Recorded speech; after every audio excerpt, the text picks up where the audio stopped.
So at this point, 2025 is nearly behind us. I mean, we only have a couple weeks left before we bring in 2026, and then we have a whole year ahead of us. So I don't know about you, but that always has me thinking about what I want to do in the coming year. Where do I want to go? What do I want to see? And more importantly, especially for today's discussion, what do I want to eat? And you know, there's no shortage of options here in the Orlando area or in Central Florida for that matter. There are so many great places to grab a bite, and we stumbled upon some great options in the past year. So today I figured, since a lot of people are probably doing something similar to what we're doing, you know, looking ahead, thinking about what we need to add to that must-do list, I figured we could sit down and I could share with you 5 of the places that we, Russ and I, collectively think are worth revisiting. In fact, a number of the places on this list we've made a point to visit again, which is saying a lot because unfortunately, doing what we do here, we're always looking for something new, something different so that we can share it with you. And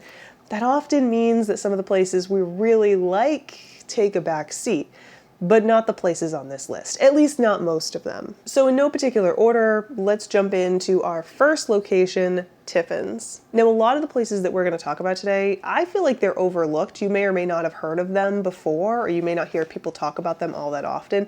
Tiffin's isn't one of them. Chances are you've heard people talk about this place, and you know what? I'm going to say with good reason. This is a table service restaurant located at the Walt Disney World Resort in Disney's Animal Kingdom, so it's inside the theme park. And you know, for a lot of people, this is going to be a turnoff right away because you do need a park ticket in order to dine here. So that very well may exclude a number of people when it comes to considering this as an option. For others, and I also fall into this camp as well sometimes, the idea of doing a table service during your Disney day isn't really appealing because it takes up a chunk of time and you are paying for that day, so you don't really want to waste time sitting and waiting for a meal. You know, to each their own. But I have to say, if I'm going to devote time to a table service restaurant in one of Walt Disney World's theme parks, it needs to not only have a great hot meal, I mean, that's the bare minimum, but it also has to deliver a little bit more, and Tiffin's does. This restaurant has beautiful artwork throughout, but it also shares some of the stories from the Imagineers as they were going around Africa and Asia preparing to build this new theme park. Putting that together with the fantastic food makes this a place worth visiting, though it does have its downsides. As I mentioned,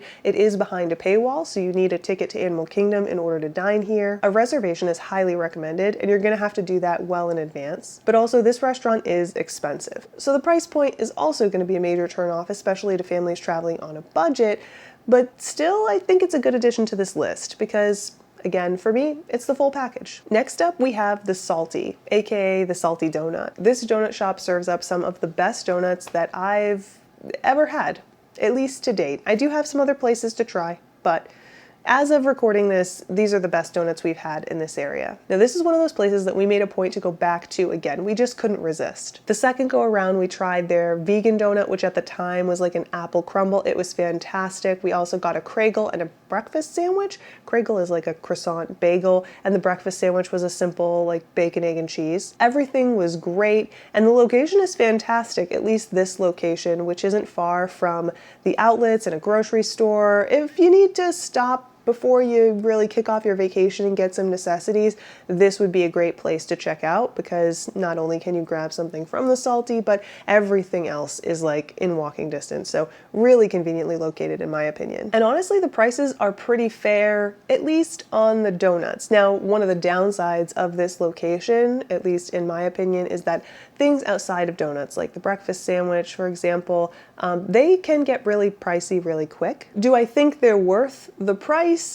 I'm not entirely sure. I would say no, but of course, if you're craving a breakfast sandwich and you happen to be here already, why not? But it wouldn't be my first pick for a bacon, egg, and cheese. I'd probably opt to go somewhere else. That said, the donuts are fantastic. They really are the star of the show, so worth checking out, especially if you need a stop at a grocery store, Marshall's, or one of the surrounding areas as well. Another spot that we really like, and the location is just too convenient to not stop in, especially if you need to do a quick grocery run, is called Orlando Nuts. This is kind of an unassuming spot. It's located in a shopping plaza that has a Winn-Dixie, which is a great place to grab groceries, especially if you're staying in or around the Disney Springs area. They serve up Middle Eastern treats. things like baklava, Turkish delights, and they also have these pies that were fantastic. I saw them on a rack. I didn't even know what they were. I grabbed a couple and they were just so good. They have a great selection with a lot of options, reasonable prices,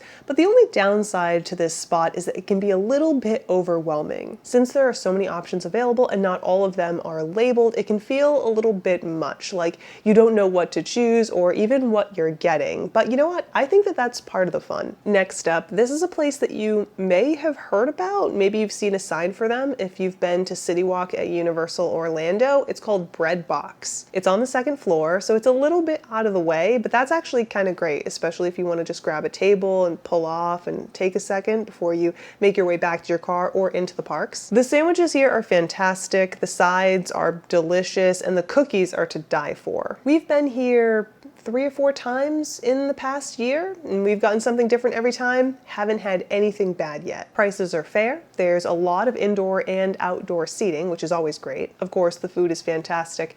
The only downside to this location is that it is located in City Walk, and you do have to pay to park at City Walk before a certain time. So it really just depends on when you're visiting. That makes this a spot that you're not necessarily gonna go out of your way for, but if you happen to be in the area already, I think it's worth considering. And last, but definitely not least, in fact, this is probably our favorite spot on this entire list, Poppy's Burritos. We've been here a few times at this point, and I mean, I don't know what else to say other than make your way out to East End Market and give it a try. Of course, I should probably tell you a little bit more about what they serve up at Poppy's. So they have Colorado style burritos. They have 3 on the menu, at least 3 regulars on the menu. I want to say that they may have added a few, though we haven't tried those yet. What can I say? It's a recent addition and we haven't made our way back out. We've tried all 3, at least the original 3, like I said.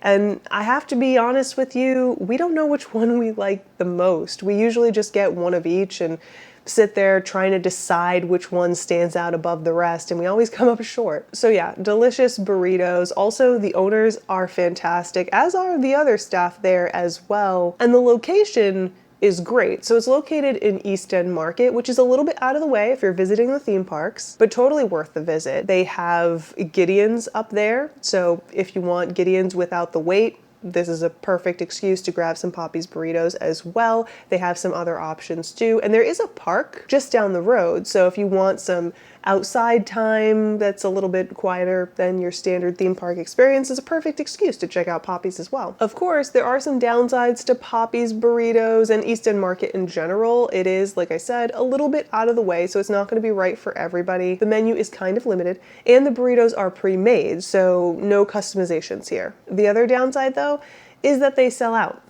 Yeah, these burritos are really good. So if you want to give them a try, make sure you get there early. All right, so there you go. Those are 5 places that we've grabbed a bite in the past year and think are worth checking out. So much so that we've made a point to go back. Let me know if any of those appeal to you. Will you be adding any of these to your list of places to visit during your next Orlando vacation?